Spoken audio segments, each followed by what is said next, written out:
Welcome, welcome. This is part of our National Divorce Debate Series where we're trying to make sure that you, the public, are informed with in-depth commentary from lawyers, thought leaders, think tanks, professors, etc. Today, we are very pleased to have with us Wayne Allyn Root. Wayne Allyn Root recently wrote this article. Let me show you.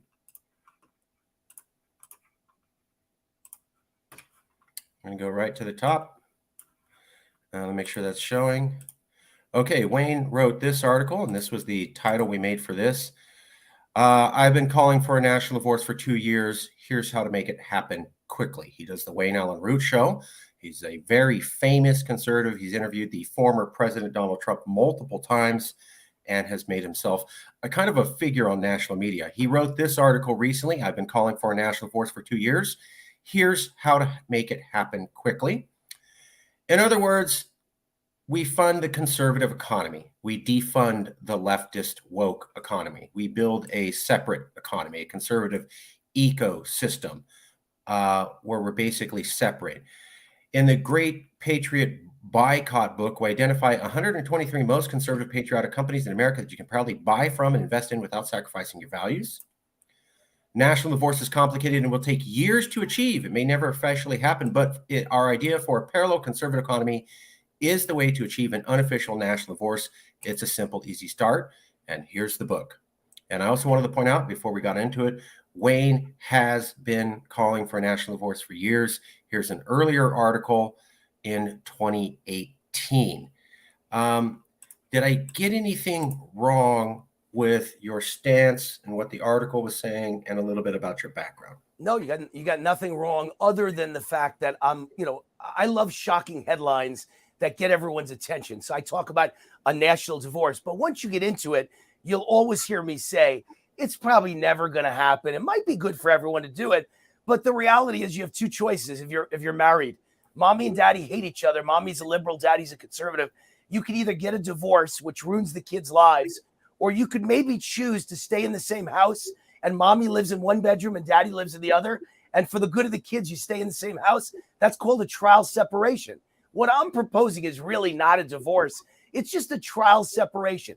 Let's see if we on the right can just fund conservative companies and give our money to conservative CEOs and companies that agree with us on issues that are near and dear to our heart, and stop giving our money to liberal woke companies that are funding all the ideas we hate, that are leading, I think, to damage and destruction to our country. I think it's a pretty reasonable way to achieve kind of a trial separation, not a divorce. And it goes along with a book I wrote in 2005, where I said, if you're a conservative and you live in a blue state, if you can, you should move to a red state. And I said, I predict, this was almost 20 years ago, I said, I predict millions of people will move from California and New York and states like that, Illinois, to red states like Texas and Florida and my state, Nevada. And it's all happening. There is kind of a national separation going on. I don't know if there's ever going to be a divorce, and I never want violence, and I never want a civil war, but it is happening in front of our eyes right now. Millions of people are getting up and leaving blue states and moving to a red state like Florida. So let me do the basic couple questions that I ask everybody. Marjorie Taylor Greene comes out on President's Day and calls for a national divorce. My idea. How did you interpret what she was saying? Well, she stole my idea. Stealing is the greatest form of flattery. So it is. While I'm laughing, I'm not mad at her, but she definitely stole my idea. And so did, there's a guy running for the GOP presidential nomination, and you'll have to excuse me because I can't pronounce his name. He's of Shami. Yeah, Indian background, very tough name to pronounce. If it was in front of me, I could pronounce it, but I can't remember it. But he mentioned a national divorce. And then Jason Whitlock, the famous sports saw that. Yeah, he went on Tucker Carlson's show and said, the left is crazy. We need a national divorce. So a lot of people are starting to talk about it. I was there first, as is usually the case. I can't tell you the amount of ideas I've come up with. I'm not a brilliant guy. I'm not an intellectual, but I'm an idea guy. I'm like a Madison Avenue guy who comes up with ideas. And I'm a salesman. I'm a pitchman. And so other people hear it, then they repeat it. They don't give me credit. But I've come up with almost everything you hear on the right, out of Donald Trump's mouth, out of almost everyone's mouth. I come up with these ideas, and they turn out to be pretty darn good. I remember Nostradamus. He had like 200 predictions, and half of them turned out to be true. And I go, well, half are wrong. And I go, yeah, but half were right. Half are right. I'm not and, always right. And nobody else was predicting. And I'm like, don't knock him because a couple are wrong. He was calling stuff out that nobody else did. So let's recognize that. Let me ask you a question though. If that show you mentioned, I believe Jason was the guy's name, and he was on Tucker Carlson. Yes, they cut him in the middle of the broadcast and went to commercial while he was giving an impassioned speech about how the right just can't live with the left, and that's actually God's word. Why did that happen on Fox News, in your opinion? Well, I didn't see that, so I didn't know. I heard, again, I work like 16, 18 hours a day. Sure. So I never watch any of these other networks, but I hear when people say something on the network. I go online and I see an article about it. And I saw an article that Jason Whitlock was on Tucker Carlson's show on Fox News and called for a national divorce. And I said, gee, there's my idea again. I didn't know that happened, but it doesn't surprise me, because Fox News is not the big right-wing network that many of you on the left believe it is. It's not. It's run by Paul Ryan, is on the board of directors and has a big say. He's a very moderate, in the middle, namby-pamby guy. We on the right call people like him rhinos. The Murdochs have become rhinos. They hate Donald Trump. They're not arch conservatives like I am. They're not real conservatives. They're very moderate, in the middle. The Murdoch families held fundraisers for Hillary Clinton. So I don't consider them to be conservative. I consider them to be anywhere from center right to now leaning more and more to independent, right down the middle. And they want to attract more, I assume, bigger audience that would attract some left-leaning people too. So they don't want someone coming on probably that says the kind of things that I'm saying or that Jason Whitlock's saying. But the reality is, it's America. We're all free to have a voice and opinions, although that's changing every day. Not on the right, because even if you were a communist, I would let you talk. Even if you were the KKK, I would let you talk. Everyone has a right to talk. I could say you're an idiot. I could say you should be in prison, but I let you talk. But on the other hand, the left doesn't want anybody to talk on the right. I have opinions, and I think I have a right to give them. And I see the nation kind of splitting up a bit. And it's turning into either a divorce or a little trial separation. But we are definitely divided like we've never been in the history of the United States of America. That was the next question. So Marjorie Taylor Greene comes out. I'm calling for a national divorce on President's Day. Stephen Colbert goes on to the Tonight Show or whatever it's called. Marjorie Taylor Greene's calling for a national divorce and says everyone I talk to is into it. Yeah, right, idiot. And then you have Breaking Points, and then you have the Young Turks.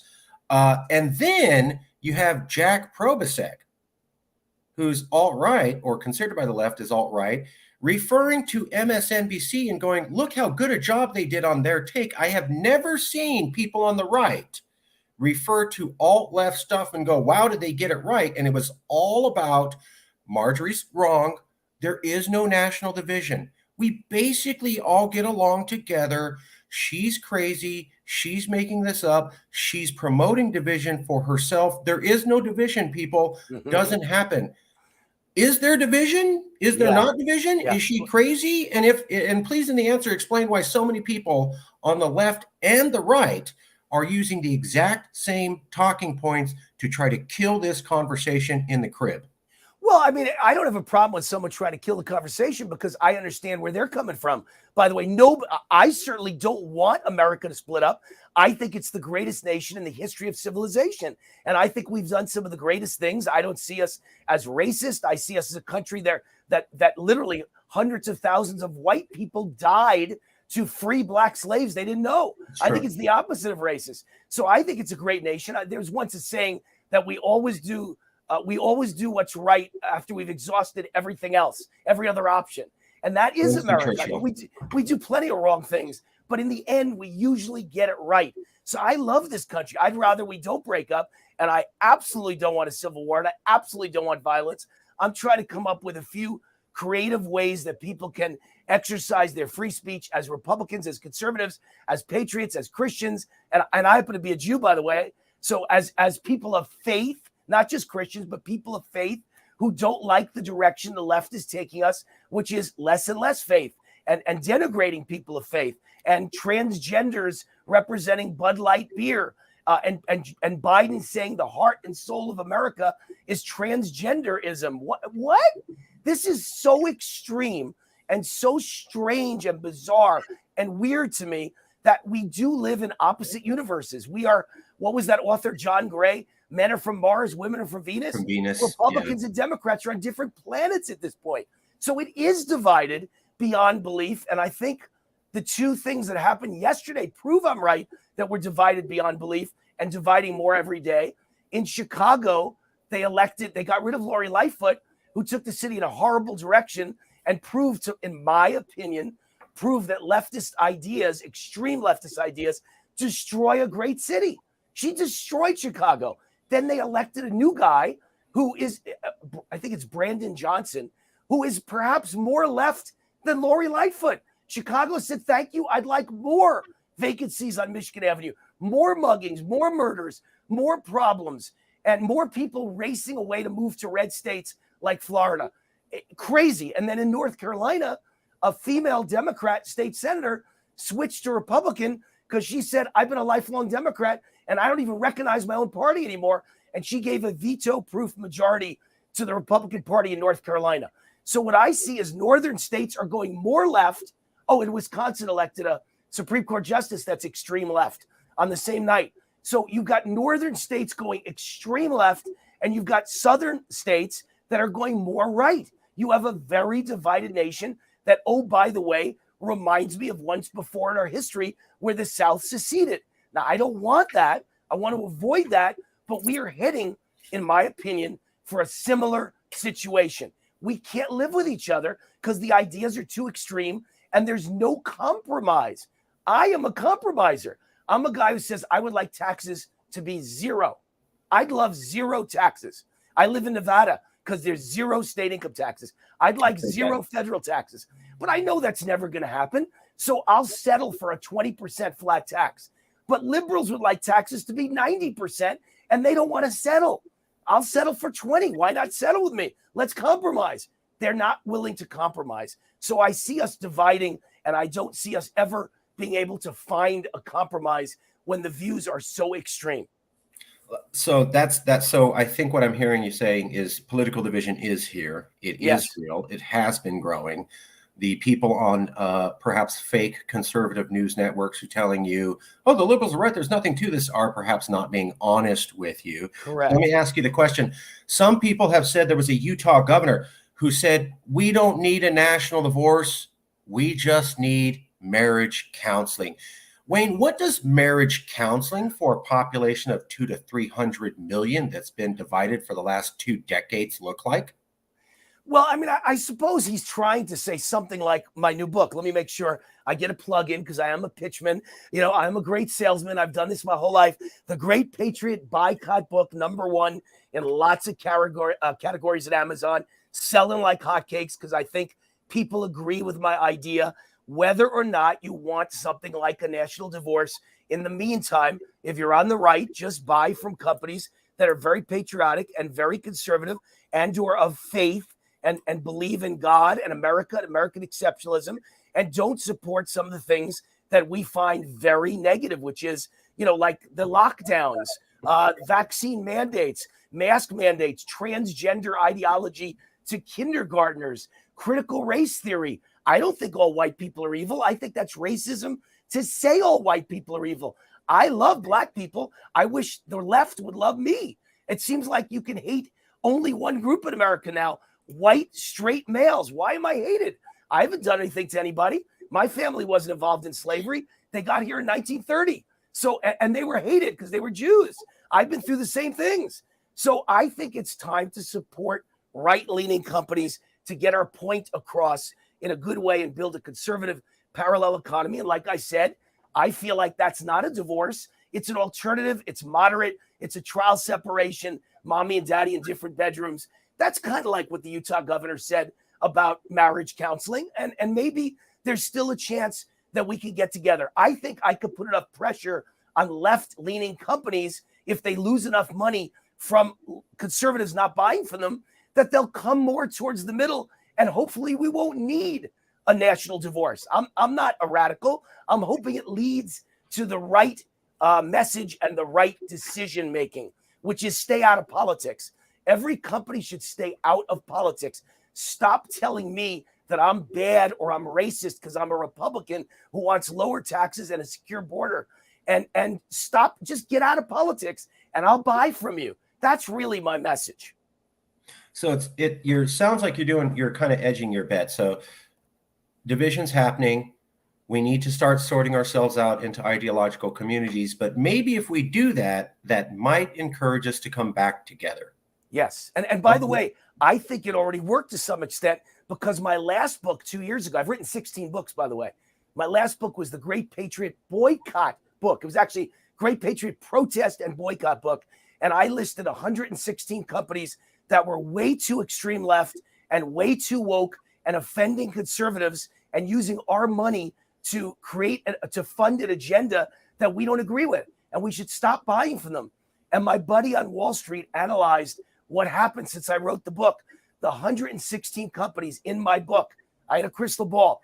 They've lost over $1 trillion in market cap.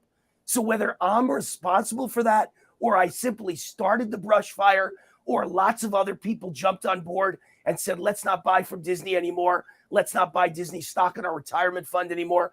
Companies like that lost billions and billions of dollars. And I think it teaches them to stay out of politics, especially extreme radical left-wing politics where you tell me I'm buying your products and yet you tell me I'm a bad person because I support Donald Trump. That's crazy. In America, you have a right to support Barack Obama and Joe Biden. I have a right to support Trump without me thinking that my cell phone company, Apple making my computers and the company that makes my cell phone, they're going to tell me I'm a bad person while I'm giving them thousands of dollars in business. Shut up and stay out of politics or we're going to boycott you and make you come to the middle. And I think it's working. Is there any reason why liberals in conservative states shouldn't get out now and go to a liberal state, and why conservatives in liberal areas like California shouldn't get out now and go to conservative area? It sounds like you're saying you're not necessarily for national divorce, but there is some sorting happening. Yes. And people might be happy if they continue to do that. Unless it is happening, and I did it. I'm a good example. I mean, I was born and raised in New York. I was a very proud New Yorker. To me, Manhattan was the whole world. If you didn't live in Manhattan, you weren't in the real world. Right. I loved Manhattan. And it became so liberal and the taxes so high and their opinions so, in my opinion, extreme left, and they wanted to silence me, that I left and moved to what I thought was a much more open-minded conservative state called California. I thought of it as open-minded and conservative because their history was Reagan as governor. Their history was Pete Wilson as governor. Their history was Nixon as governor. And then Arnold Schwarzenegger as governor. So I moved to California. It became extremely liberal and closed-minded and intolerant. And guess what I did? I moved to Las Vegas, Nevada.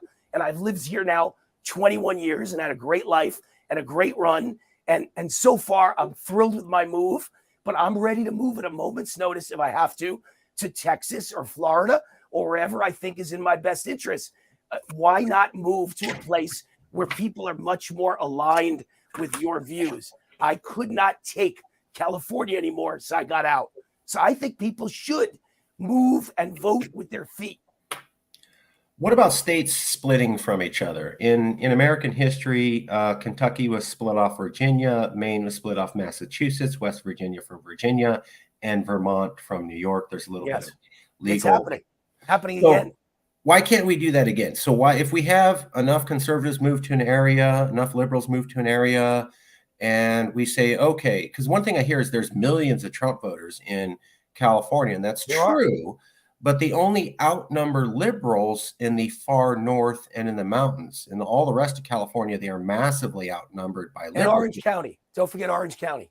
Orange County turned blue last 10 years, sorry. It's pretty red. All my buddies that live there say it's just Trump country. Fair enough. Fair. They might be right, but I would say the last 3 elections have gone blue at the national scale for San Diego and Orange County. I don't want to debate, but what if we said, okay, conservatives in the far north of California, you clearly outnumber liberals here. Let's split, and you can have this northern part of California and become a new state, and the rest of California will stay liberal. Do you see that as maybe a way of calming things down? Yes, I like it. It's happening. I mean, let's face it, Western Oregon wants to join, split from Oregon and join with Idaho. Western Washington, not Washington, D.C., state of Washington, is completely red except for Seattle. They want to split off and join Montana. There's a movement. California has a movement to create new California. It's really happening. And I think it's healthy and I think it's good. What if America had an extra 5 or 6 states and they were now Republican red states and maybe one of them was a Democrat blue state and you left behind California, which is now completely blue Democrat state, Oregon completely blue, and Washington completely blue. Instead of the divided up, very close elections you have in those states, you now have separate states and people would be happier. I'm happier in Nevada than I ever would be in California because my vote is wasted in California. As a Republican, it doesn't matter who I vote for. I'm going to lose every election in California. I'd rather move to Florida and be happy and win all my elections. DeSantis won by almost 20 points in the last election. If you're a Republican in Florida right now, you are happy. You're happy as a pig in mud. And if you're a Democrat in California, you're happy. But if you're a Democrat in Florida, you're miserable. So I think you should vote with your feet and go to blue states where maybe abortion is legal till the 9th month. And I'll stay in my state where abortion is not legal beyond maybe 4 months. And where, the laws allow me to not wear a mask if I don't choose to, not get vaccinated if I don't choose to, never ask me to lock down against my will and close my business. I want to be in a state that has those values versus, Governor Newsom, who literally to me was a tyrant, a dictator, and locked people down for no reason. I never lock down and I never get sick. I never wore a mask. I never get sick. I never took the vaccine. I never get sick. I've been sick twice in 35 years. So I take care of myself. I don't need masks and vaccines to make me healthy. I've never even taken a flu vaccine. You have no right to tell me I have to take it or I can't eat at a restaurant. What? That's the craziest thing I've ever heard in my life. But don't you feel better with the government making decisions for you so you don't have to be stressed making those decisions? Yeah. So, you know what's funny is joking. Yeah, I know. No, I know. And I'm saying I agree. I'm glad you're joking. You sound like a very reasonable liberal, and I could get along with you totally. And here's the thing. The left and right should meld at some point on some issues. And I believe where we should meld is freedom. I'm not stopping you from vaccinating. I don't want you to do what you don't want to do. You shouldn't force me to do what I want to do, because if you do that, it will boomerang on you. And when we're in control, we'll force you to do something you don't want to do. No government should ever force anyone to do anything against their will, let alone mass experimental vaccines and locking down and closing my business. What? Why would you have a right to tell me that my business has to be closed because it's a small business, but a block away is a big box retailer? The germs don't live in Costco. The germs don't. You have to admit, yeah, ludicrous. There was a woman. It was a viral video here in California, and she ran a sandwich shop, which they shut down. Yes. And then right across the street from her was they were making a movie, and they had a food catering service like literally 12 feet away from her, and she's crying, going, "How come my business can't serve food?" But they can't. Yeah, that was tough to watch. That was tough to watch. My biggest argument from day one was, and it got me fired from the biggest newspaper in Las Vegas. My argument was, this was in February and March of 2020. Please do not lock down. I understand the seriousness of what's coming. I get it. I've seen the scenes in China of people dying in the middle of the street and the crematoriums working 24 hours a day. Massive death. This is a terrible pandemic, but we've had terrible pandemics and we didn't force masks. We didn't lock anyone down. We continued going to ball games. We continued going to the theater. We continued going to the Vegas Strip. We went to hotels. We lived our lives. We went out to eat in a pandemic of 1958 and 68. We went to Woodstock. 600,000 kids had sex in the mud and dropped LSD in the middle of a horrible flu pandemic. Why was this time different?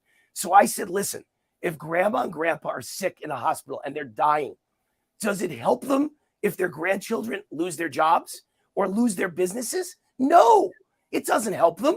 So don't close anyone's business and don't lock anyone in their house and spend all your money on keeping older people in nursing homes safe and leave the rest of us who are young and healthy alone. And I got fired from my newspaper for that. Wasn't I right? I'm certainly proven right today. 100% right. I'm not going to get into COVID. I'm just going to say they have proven that you weren't allowed to have certain opinions. Period. If you said that, you would be removed. So I'm going to end it there because I'm not trying to get into that debate. I will just say, whatever side you are on, it is a fact that medical doctors and other people were trying to say stuff who had the proper background to say those things, and they were removed. So whatever you want to make from that. It just shouldn't happen in America. That's my only argument. I was a little or bit the right. shocked It should too. never happen. I was a little bit shocked too. You can't tell a doctor they can't speak if they disagree with the government's policy. You can't do it. But Newsom passed that law in California that if you spread misinformation, they could take your medical license away. That is very tyrant, dictator, Hitler, Stalin, Pol Pot-like. That's horrible. That's not America. That's not American. It's un-American. That's where I don't know if that's right. I don't know if that's left. I don't know if that's freedom. I don't know what you want to call it. But I believe that you cannot ever allow that. And I think it's a right-wing view. I want to let liberals speak. I want to let me speak. And I want open debate. I think the definition of science is open debate. It's not closed-minded intolerance. I'm right and you're wrong. We all have to have our own opinions. I thought the definition of science was you have a conclusion until it's disproven, and then you have to go with what the new evidence shows. It's not a static conversation going, oh, here's our knowledge, and it will never change at a point in time. Exactly. And I was told that was wrong. So can we easily just split up states? I have this little map here, and one people, oh, you can't do it. But I'm looking at Oregon, like you said, the top left corner is blue, and then 3/4 of the state is red. Right. When we look at Illinois, just Chicago is red, and then 9/10 of the landmass is red. If you look at Texas, is my favorite one. Texas is going blue. Well, not actually. 90% of the liberal Texas comes from 3 urban areas: Houston, Fort Worth, and Austin, San Antonio. And then the entire rest of the state is red. And if you look at Georgia, this is the other one. Oh, Georgia's purple. Not really. There's Atlanta, that's the majority of the blue, and then almost the entire rest of the state is red. So why can't we just do simple divisions like this? Like, I agree. Liberal state, conservative state. I'm all for it. That's not a national divorce. It's more of a trial separation. That's kind of the way I'm leaning, and that's what I recommended in my book in 2005. I recommended that, if you're red, move to a red state. If you're blue, move to a blue state. You'll sleep better at night. You won't have to be so aggravated. There are ways, I think, to have kind of a little bit of a trial separation, but not a real divorce. And I'm really aiming for that, even though my headlines say national divorce, because that gets the eyeballs and then people read it. But then you read that I'm actually quite moderate, and I'd like it to be more of a separation and less of a divorce. What is that you had in 2005? What's that? The book you wrote in 2005. It's behind me. All 16 of my books are behind me. I'm the only TV personality I know in America. Every book I've ever written, all my books are behind me. Nobody else, just my books. It was called Millionaire Republican. Okay, okay.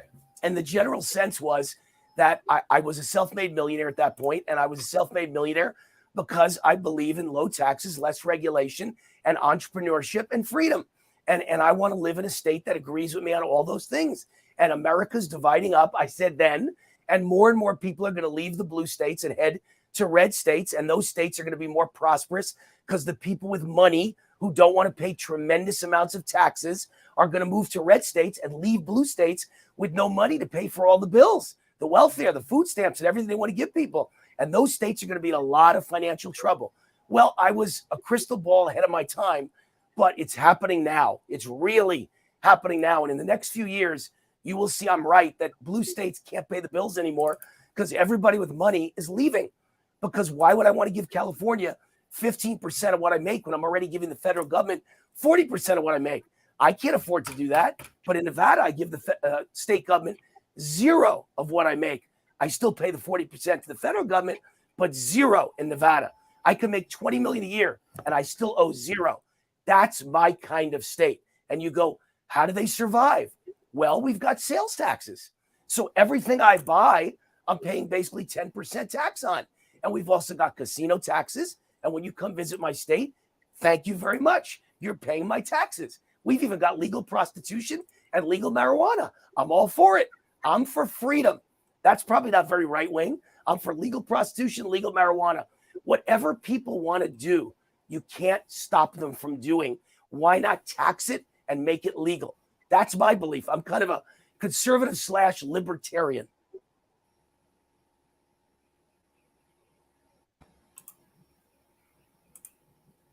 Did I lose you? Are you there? No, we're just having a little bit of slow internet connection. You're coming through. You're coming through. We heard everything. And this is the book that you were talking about. Let me ask you a quick question. A lot of people also said, oh, we don't need a national divorce. We need marriage counseling. The other option was, idiots, let's just return to real federalism. Before you answer this question, the question is going to be, can we return to real federalism? But I'd like you to reflect on this one thing. Roe v. Wade was overturned. It was kicked back to the states.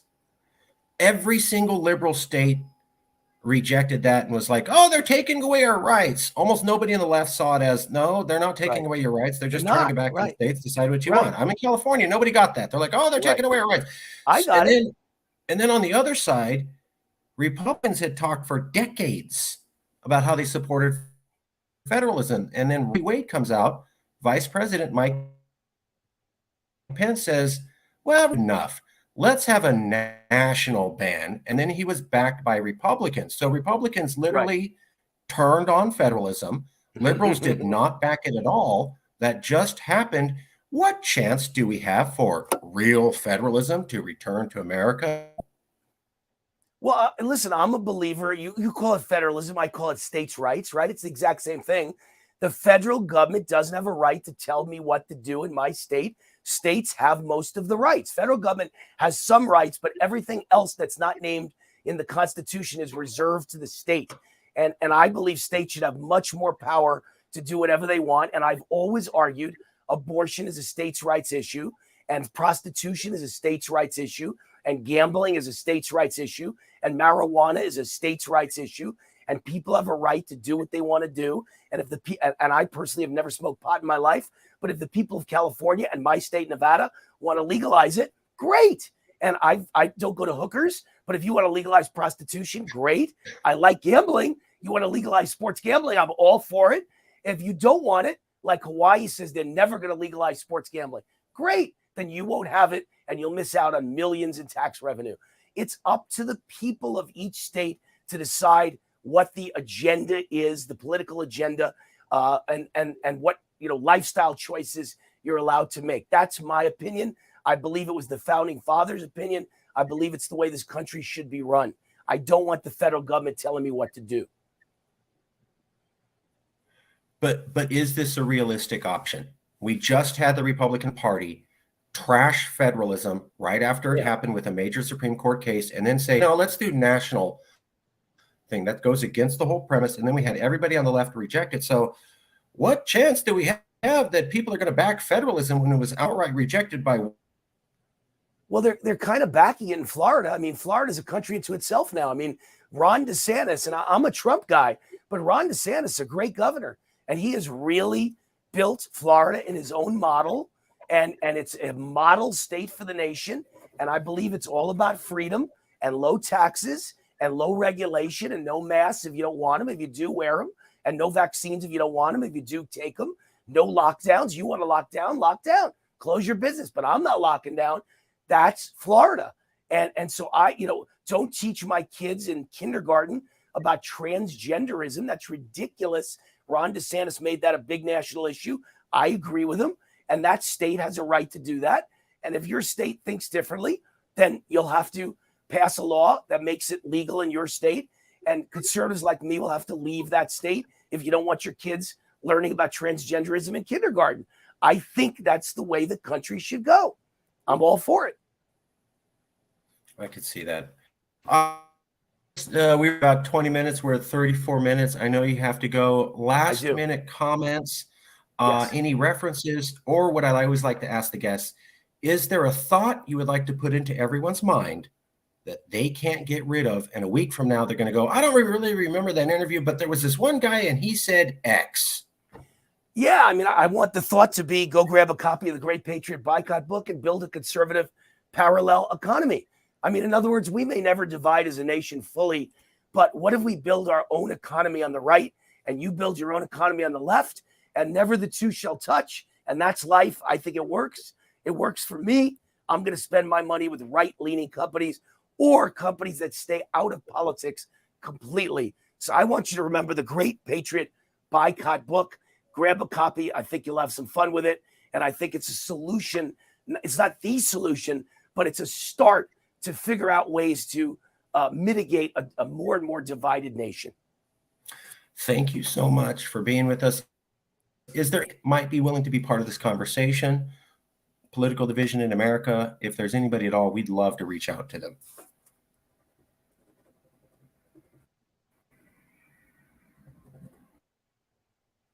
Technical issues there. We'll just leave it there. I will send you a copy of the show, and I really appreciate you coming on, Wayne. Thank you so Anytime. much. Anytime. I'm glad it was a very civil conversation. You're a good guy, and I appreciate it. Thank you. Thank you. Bye-bye.